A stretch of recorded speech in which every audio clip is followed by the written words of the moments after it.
Today's story is called Roz the Vet. I'm going to read you the story just like an adult would read it. What I want you to do is listen to the words and follow along with your eyes or your finger. Then I want you to click on the story where you can pull it up on your own, and I want you to sound out and read the words.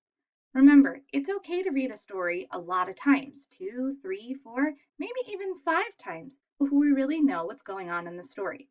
So practicing reading a story over and over again can actually help us get better at reading other books too. So I'm going to read the story, and then it will be your turn to practice reading it. If you want to read it a few times, that would be a good way to practice. This story is called Roz the Vet. Roz is the name of this woman, and she is a vet, someone who takes care of animals. And she does it in her red van. Let's read. Roz the vet can help a pet. Roz can zip in her red van.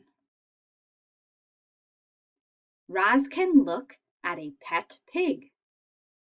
Roz fed the little pig. Roz the vet can help a pet. Roz can zip in her red van. Vic had a bad cut.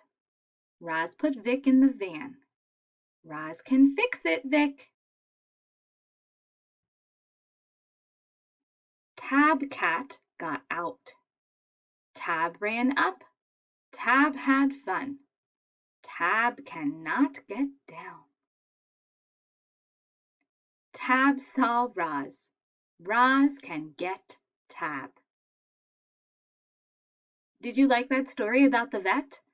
The vet can sure do a lot of things to help out pets. She was able to help take care of them by feeding them, fix up their cuts when they were hurt, and even help get pets down from scary situations like a big tree that they got stuck in. Hey, now it's your turn. You're going to pull up the story and try and read it on your own. Remember, you might want to read it more than one time. Enjoy reading your story.